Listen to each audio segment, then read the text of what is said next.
উজনি নামনি বৰাক ব্ৰহ্মপুত্ৰ সকলোতে এতিয়া অখিল গগৈ নামৰ এজাক ধুমুহা বলিছে আৰু এই ধুমুহাজাক দেখি কংগ্ৰেছ বিজেপি AIDF সকলো শংকিত হৈ পৰা আমাৰ অনুভৱ হৈছে। আপোনালোকে দেখিছে প্ৰতিদিনে উজনি নামনি বৰাক ব্ৰহ্মপুত্ৰ সকলোতে ৰাইজৰ দলৰ সভাপতি অখিল গগৈ ডাঙৰীয়াই বিশাল ৰাজহুৱা সভা অংশগ্ৰহণ কৰিছে আৰু সেই সভাসমূহত ৰাইজক শপত বাক্য পাঠ কৰাইছে যে অনাগত দিনত অসমত সাম্প্ৰদায়িকতাবাদ নাইকিয়া কৰা হ'ব, অসমত ফেচিবাদ নাইকিয়া কৰা হ'ব, বিজেপিৰ দৰে অপশক্তিক নাশ কৰা হ'ব, AIDFৰ দৰে অপশক্তিক ব্ৰহ্মপুত্ৰত দলিয়াই দিয়া হ'ব। আৰু এই ঘোষণাৰ পিছতেই এতিয়া অখিল গগৈ ডাঙৰীয়াক কংগ্ৰেছ বিজেপি AIDF সকলোৱে আক্ৰমণৰ লক্ষ্য কৰি লৈছে আৰু কেনেকৈ অখিল গগৈ নামৰ এই ধুমুহাজাকক ভেটা দিব পাৰি তাৰ পৰিকল্পনাত তেখেতলোক ব্যস্ত হৈ পৰিছে। আপোনালোকে দেখিছে যে অখিল গগৈ ডাঙৰীয়াই প্ৰতি মুহূৰ্তত সংবাদ মাধ্যমৰ সন্মুখত কৈ আছে আমাৰ লক্ষ্য 2026। আমি খাওঁতে বওঁতে শুওঁতে সকলোতে সন্মুখত 2026 দেখি আছোঁ আৰু 2026ৰ কাৰণে আমি ৰাইজৰ দলৰ সাংগঠনিক ভেটি শক্তিশালী কৰিছোঁ আৰু ফেচিবাদী বিজেপিক 2026ত পৰাভূত কৰিব লাগিব। আৰু বিজেপিক পৰাভূত কৰিব হ'লে AIDFক অসমৰ পৰা নাশ কৰিব লাগিব আৰু কংগ্ৰেছে অহংকাৰ কমাব লাগিব। এই কথাখিনি অখিল গগৈ ডাঙৰীয়াই সংবাদ মাধ্যমৰ সন্মুখত কৈ আছে আৰু ইয়াৰ পিছতে আমি দেখিবলৈ পাইছোঁ কংগ্ৰেছ বিজেপি AIDF সকলো শংকিত হৈ পৰিছে। সকলোৱে অখিল গগৈ ডাঙৰীয়াক আক্ৰমণৰ লক্ষ্য কৰি লৈছে। সকলোৱে চাৰিওফালৰ পৰা অখিল গগৈ ডাঙৰীয়াক অভিমন্যুৰ দৰে ঘেৰি ধৰিছে। কিন্তু আমি ক'ব খুজিছোঁ অখিল গগৈ ডাঙৰীয়াৰ অভিমন্যু নহয়, অখিল গগৈ ডাঙৰীয়াৰ অৰ্জুন। তেওঁ অৰ্জুনৰ দৰে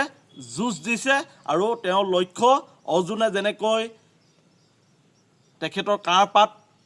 মাছৰ চকুটোলৈ লক্ষ্য কৰি লৈছিলে, ঠিক তেনেকৈ অখিল গগৈ ডাঙৰীয়াই তেখেতৰ লক্ষ্য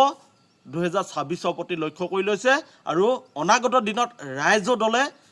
শক্তিশালী ভূমিকাত অংশগ্ৰহণ কৰিব আৰু 2026ত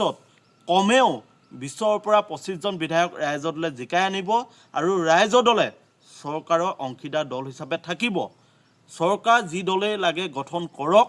ৰাইজৰ দল চৰকাৰৰ অংশীদাৰ দল হ'ব আৰু অসমৰ ভৱিষ্যত ৰাইজৰ দলে কেনেকুৱা হ'ব সেই কথা 2026ৰ পিছৰ পৰা ৰাইজৰ দলে ভূমিকা ল'ব। অসমৰ ভৱিষ্যতটো নতুন ৰূপত কেনেকৈ পৰিৱৰ্তন কৰিব পৰা যায়, বহিঃৰাজ্যত থকা অসমৰ যুৱক যুৱতীসকলক কেনেকৈ ঘূৰাই আনিব পৰা যায়, এই পৰিকল্পনা ৰাইজৰ দলে কৰিব। অসমখনক কেনেকৈ উন্নয়নৰ পথত লৈ যাব পাৰি, কেনেকৈ অসমত হিন্দু মুছলমানৰ ৰাজনীতি নোহোৱা কৰি এখন নতুন অসম দিব পাৰি, এই কথা ৰাইজৰ দলে পৰিকল্পনা কৰিব। গতিকে কংগ্ৰেছ বিজেপি AIDF তেওঁলোকে মনত ৰখা উচিত অখিল গগৈ ডাঙৰীয়াৰ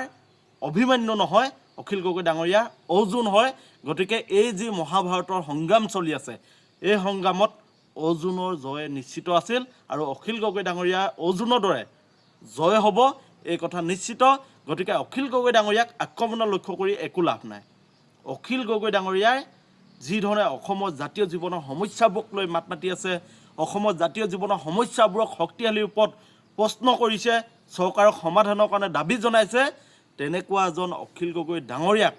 আজি যদি AIDFে কয় যে অখিল গগৈ ডাঙৰীয়াৰ সমষ্টিত মিয়াক পিটন দি পঠিয়াইছে, অখিল গগৈ একো কৰিব পৰা নাই,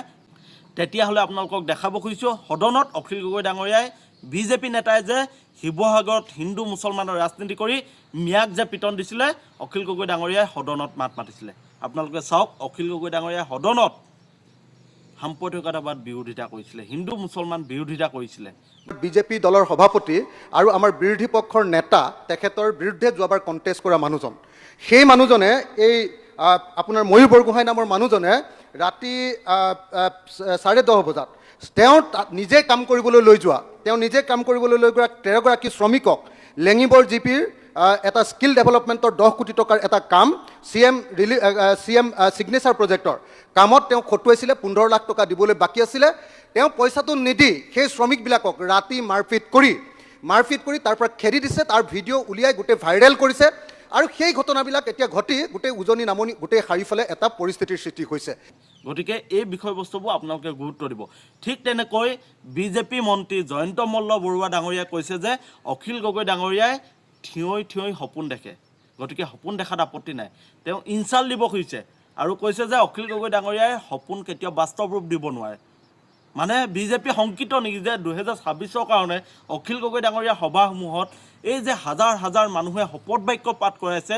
বিজেপিক ভোট নিদিওঁ বুলি কৈছে ইয়াক লৈ জয়ন্ত মল্ল শংকিত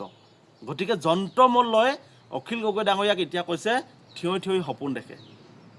সেই জুবিন দাই কোৱাৰ দৰে জুবিন দা গৰুটো এই কথাবোৰ আমি নকওঁ ডট দি থৈছোঁ কিন্তু মেইন কথাটো হ'ল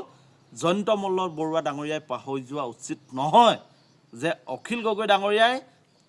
অসমৰ অনাগত দিনত নেতৃত্ব দিবলৈ গৈ আছে অসমৰ ভৱিষ্যত অখিল গগৈ ডাঙৰীয়াৰ হাতত যেনেকৈ A for Assam A for Akhil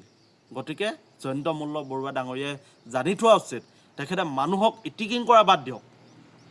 সত্যক অনুধাৱন কৰিবলৈ শিকক সঁচা অৰ্থত যদি তেখেতলোকে চৰকাৰ চলাব খুজিছে তেতিয়াহ'লে মূল্যবৃদ্ধি ৰোধ কৰক নিবনুৱাক সংস্থাপন দিয়ক আৰু এই কামবোৰ তেখেতলোকে কৰিব নোৱাৰি এতিয়া অখিল গগৈ ডাঙৰীয়াক ইটিকিং কৰি একো লাভ নাই গতিকে আমি তেখেতক আহ্বান জনাইছোঁ যে জয়ন্ত মল্ল বৰুৱা ডাঙৰীয়া অখিল গগৈ ডাঙৰীয়াৰ ওপৰত যি নিকৃষ্ট নিম্নমানৰ বক্তব্য ৰাখিছে এই বাক্য আপুনি পৰিহাৰ কৰক আৰু কংগ্ৰেছে চাৰিওফালৰ পৰা অখিল গগৈ ডাঙৰীয়াক আক্ৰমণৰ লক্ষ্য কৰি লৈছে আৰু কৈছে যে কংগ্ৰেছৰ য'ত ভেটি আছে তাত ৰাইজদলে সংগঠন কৰিছে আচলতে ৰাইজদলে ৰাজনৈতিক দল এটা গঠন কৰিছে জাতীয়তাবাদ প্ৰতিষ্ঠাৰ বাবে আঞ্চলিকতাবাদ প্ৰতিষ্ঠাৰ বাবে গতিকে 126টা সমষ্টিতে ৰাইজদলে সাংগঠনিক কাম কৰিব ইয়াত কংগ্ৰেছে বাধা দিবলৈ কংগ্ৰেছ কোন যি কংগ্ৰেছে আজি 60 বছৰ শাসনত থাকি অসমক ন্যায় দিব নোৱাৰিলে সেই কংগ্ৰেছে এতিয়া ৰাইজৰ দলক সাংগঠনিক ভেটি কাম কাজ কৰাত তেখেতলোকে বাধা দিবলৈ কোন আজি কংগ্ৰেছ থকা জেগাটো ৰাইজদলে কাম কৰিব বিজেপি থকা জেগাটো কৰিব AIDF থকা জেগাটো কাম কৰিব অসম গণ পৰিষদ থকা জেগাটো ৰাইজদলে কাম কৰিবই ৰাইজৰ দল অসমৰ এনেকুৱা এটা ৰাজনৈতিক দল যি দলে অসমৰ সকলো শ্ৰেণী মানুহৰ সমমৰ্যাদা সম অধিকাৰৰ কথা কয় সম বিকাশৰ কথা কয় গতিকে কংগ্ৰেছে ভাবি ল'ব নালাগে যে যদি কংগ্ৰেছৰ লগত ৰাইজৰ দলৰ মিত্ৰতা হয় সেই মিত্ৰতাত সমানতা থাকিব লাগিব সমানতা নাথাকিলে ৰাইজৰ দলে কেতিয়াও মিত্ৰতা নকৰে কংগ্ৰেছে মিত্ৰতা হ'ব ৰাইজৰ দলে সাংগঠনিক কাম কৰিব নালাগে এই কথাবোৰ ভাবি লাভ নাই ৰাইজৰ দলে সমানতাক বিশ্বাস কৰে আৰু যদি মিত্ৰতা হয় তেতিয়াহ'লে আমি কংগ্ৰেছক কিছুমান সমষ্টিত সহায় কৰিম যদি মিত্ৰতা নহয় ৰাইজৰ দলে 126টা বিধানসভা সমষ্টিতে নিৰ্বাচন খেলিব পৰাকৈ প্ৰস্তুত থাকিব এই কথা স্পষ্ট